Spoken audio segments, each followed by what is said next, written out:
আসসালামু আলাইকুম। AR Roman computer office কোর্সে আপনাকে স্বাগত। এপিসোড 2। আজ আমি দেখাবো কিভাবে আপনারা যে কোনো ডকুমেন্ট কম্পোজ করার আগে বা টাইপ করার আগে কিভাবে ফন্ট সিলেক্ট করবেন এবং সাইজ সিলেক্ট করবেন সেটা আমি দেখাবো এবং কোথা থেকে করবেন সেটা আমি দেখিয়ে দিব।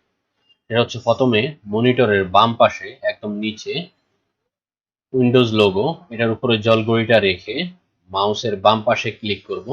চলে এলাম অল প্রোগ্রামে। অল প্রোগ্রাম থেকে চলে যাব মাইক্রোসফট অফিসে। মাইক্রোসফট অফিস থেকে চলে যাব মাইক্রোসফট ওয়ার্ডে। আমার হচ্ছে মাইক্রোসফট ওয়ার্ড 2010 ভার্সন, আপনাদের 13, 8 বা 7 বা 11 হতে পারে। মাইক্রোসফট ওয়ার্ডে চলে এলাম। এখান থেকে দেখতে পাচ্ছেন মাইক্রোসফট ওয়ার্ডের হোম পাশে যে কোনো ডাটা কম্পোজ করার সময় বা আগে এখানে প্রথমে আসতে হয়। এখান থেকে সবাই ফন্ট সিলেক্ট করে। এই যে দেখেন ফন্ট, এখানে অনেক রকম ফন্ট আছে। এই ফন্ট যদি আপনি সংক্ষেপে নিতে চান তাহলে কন্ট্রোল শিফট এফ, দেখেন ফন্ট চলে আসছে। অনেকগুলো ফন্ট আছে এখানে, ফন্ট চলে আসছে, ফন্ট স্টাইল, এবং এখানে আছে ফন্ট সাইজ চলে আসছে।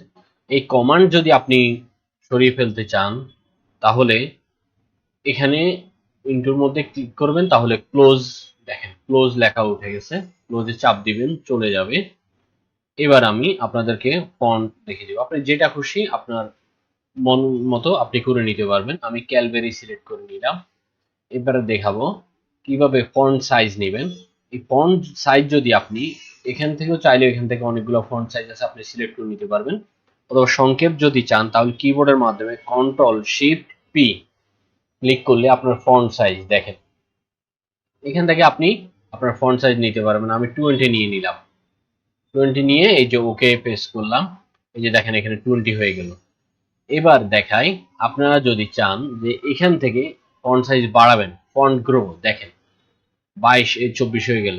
এবার স্ট্রিং ফন্ট, এখানে প্রেস করলে 24 থেকে দেখেন কমবে।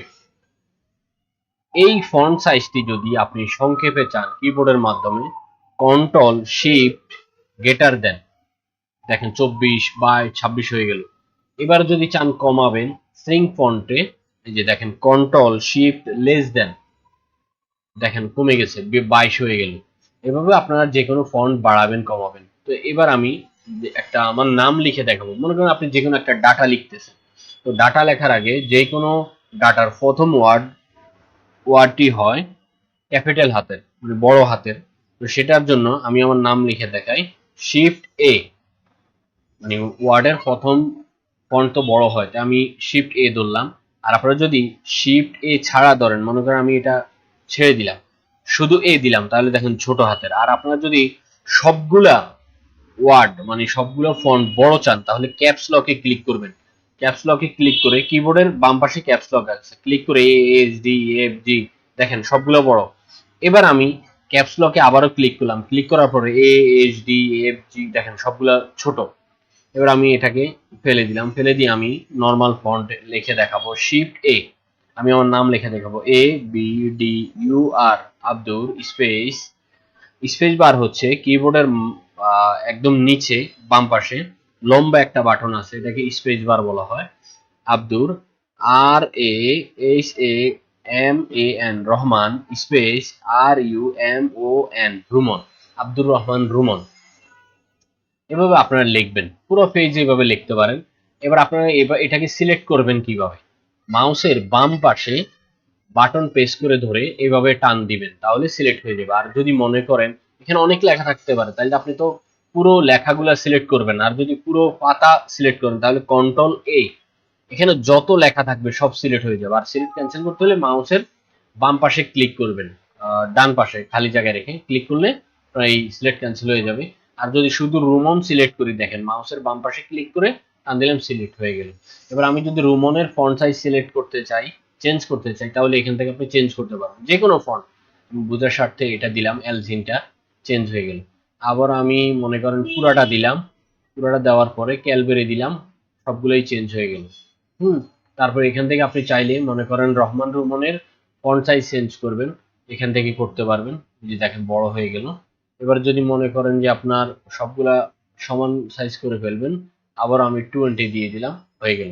এখান থেকেও পারবেন, এই যে দেখেন এখান থেকে যদি আপনি ফন্ট গ্রোতে ক্লিক করেন, এই যে দেখেন বড় হচ্ছে। এবার সিং ফন্টে ক্লিক করেন, ছোট হয়ে যাবে। আবার আমি 22 চলে গেলাম। এভাবে আপনারা ছোট বড় করে নিতে পারবেন। এবার আপনাদেরকে চেঞ্জ কেসের একটা কাজ দেখাবো। এটা পুরোটা সিলেক্ট করলেন, এই যে চেঞ্জ কেস ক্লিক করার পরে সেন্টেন্স কেসে ক্লিক করার পরে যে ফন্ট আছে ওই ফন্টই থাকবে। এবার যদি আমি আবারও ক্লিক করলাম, লোয়ার কেস প্রেস করি, তাহলে আপনার প্রতিটি ওয়ার্ডের প্রথম থেকে সবগুলো ওয়ার্ডই ছোট হয়ে গেল, ছোট ক্যাপিটাল স্মল লেটার হয়ে গেল। এবার আমি চেঞ্জ কেসে আবার ক্লিক করে আপার কেসে দিলাম, সবগুলা বড় হয়ে গেল। এভাবে আপনার 2 পাতা 5 পাতা 10 পাতা বা 1 পাতা এক লাইন করেন, সিলেক্ট করে করলে আপনারা এইভাবে করতে পারবেন। এবার আমি আবারও আপার কেস থেকে ক্যাপিটাল ইচ ওয়ার্ড দিব। দেখেন প্রতিটি ওয়ার্ডের প্রথম ফন্ট কিন্তু বড়। এবার আমি টঙ্গেল কেস দিব, প্রতিটি ওয়ার্ডের প্রথম ফন্ট কিন্তু ছোট হয়ে গেল। এবার আমি আবারও এখান থেকে গিয়ে সেন্টেন্স কেসে দিব, আমি নর্মাল ফন্টে ফিরে যাব। এভাবে আপনারা এই কাজগুলো করতে পারবেন। এবার পরে আমি দেখাবো আপনারা কিভাবে সেভ করবেন। অনেকে বলেন যে লেখার পরে সেভ করব কিভাবে। সেটার জন্য মনিটরের মাধ্যমে করতে গেলে এই যে মনে করেন আপনারা লিখলেন, লেখার পরে মনিটরের বাম পাশে একদম উপরে ফাইল লেখা দেখতে পাচ্ছেন, জলঘড়ি ওইটার উপরে রেখে মাউসের বাম পাশে ক্লিক করবেন, সেভ অপশন চলে আসবে। এখান থেকে সেভে ক্লিক করবেন, দেখেন সেভে ক্লিক করার পরে এখানে এই আপনার কমান্ড চলে আসবে। কমান্ড বার আসার পরে এখানে আপনার নাম লিখবেন, এই যে আমার নাম আছে এখানে। ফাইল নেম কি নাম দিবেন, আপনি যে কোনো নাম আপনার ইচ্ছে, আমি আমার নাম দিয়ে দিলাম। এখানে সেভ অ্যাজ টাইপ কিসে আপনি সিলেক্ট করবেন, কোন ফোল্ডার রাখবেন, যে কোনো ডাটা বা ডকুমেন্ট ওয়ার্ড ডকুমেন্টে রাখা হয়, তাই আমি ওয়ার্ড ডকুমেন্ট সিলেক্ট করে দিচ্ছি। যদি ওয়ার্ড ডকুমেন্ট সিলেক্ট করা না থাকে, আপনি এইভাবে ক্লিক করে ওয়ার্ড ডকুমেন্ট সিলেক্ট করে দেবেন, সিলেক্ট করে সেভ দিয়ে দিবেন, তাহলে সেভ হয়ে গেল। এবার আপনি এই ডাটা মানে এই সেম লেখা যদি আপনার আরো একটি নামে সেভ করতে চান, তাহলে আবারও ফাইলে যাবেন, ফাইলে গিয়ে সেভ অ্যাজ, প্রথমে সেভ করছেন সেভে, এবার সেভ অ্যাজে ক্লিক করবেন। সেভ অ্যাজে ক্লিক করার পরে এবার আমি নাম চেঞ্জ করে দিব। মনে করেন আপনার 2 ফাইল তো 2টা নামে থাকবে, তো আমার নাম এটাই থাকলো, যে লাস্ট আমি 2025 দিয়ে দিব। দেওয়ার পরে এখানে ডকুমেন্টটা আবারও সিলেক্ট করে দিব, সিলেক্ট করা দেওয়ার পরে সেভ করে দিব। মনিটরের মাধ্যমে সেভ করার পর এবার আমি দেখাবো আপনার কিবোর্ডের মাধ্যমে কিভাবে সেভ করবেন সংক্ষেপে। সেটা হচ্ছে এখান থেকে কিবোর্ডের বাম পাশে কন্ট্রোল প্রেস করে এস চাপ দিব। দেখেন কমান্ড বার চলে আসছে, আসার পরে এখানে আমার নাম আছে, নামই থাকবে, আপনার যে কোনো নামই আপনি সেভ করতে পারবেন। তারপরে ওয়ার্ড ডকুমেন্ট সিলেক্ট করে দিব, সিলেক্ট করে দেওয়ার পরে সেভ করে দিলাম, একবার সেভ হয়ে গেল। দ্বিতীয়বার সেভ করার জন্য কিবোর্ডের মাধ্যমে আপনার F12 প্রেস করব। কিবোর্ডের মাধ্যমে কিবোর্ডের ডান পাশে একদম উপরে F12 আছে, F12 এ চাপ দিলে এই কমান্ডটি দ্বিতীয়বার চলে আসবে। তারপরে 2025 দিয়ে দিব। এটা দেওয়ার কারণ হচ্ছে আপনার দুইবার সেভ হয়েছে কিনা এটা আপনাদেরকে দেখানোর জন্য। তারপর ওয়ার্ড ডকুমেন্ট আবারও চাপ পেস্ট করে তারপরে সেভ পেস্ট করে দিব। এই জিনিসটা এবার সেভ হয়েছে কিনা আপনারা দেখবেন কিভাবে, বা আপনাদেরকে দেখাবো কিভাবে। যদি আপনি কিবোর্ডের মাধ্যমে দেখতে চান তাহলে কন্ট্রোল ও, এবার দেখেন এই যে কন্ট্রোল ও, এই যে দেখতে পাচ্ছেন চলে আসছে। এবার যদি আপনার দ্বিতীয়বার সেভ হয়েছে কিনা সেটা দেখতে চান তাহলে কন্ট্রোল ও দিলাম আবারও, তারপর আবার চলে গেলাম দ্বিতীয় ফোল্ডারে 2025, দ্বিতীয় ফোল্ডারে চলে যাওয়ার পরে এবার আপনি যদি মনিটর থেকে কি সংক্ষেপে না শুধু মনিটরের মাধ্যমে দেখতে চান তাহলে কিভাবে দেখবেন, সেটা হচ্ছে ফাইলে পেস্ট করবেন, ফাইলে পেস্ট করে ওপেনে ক্লিক করবেন। তাহলে যে দেখেন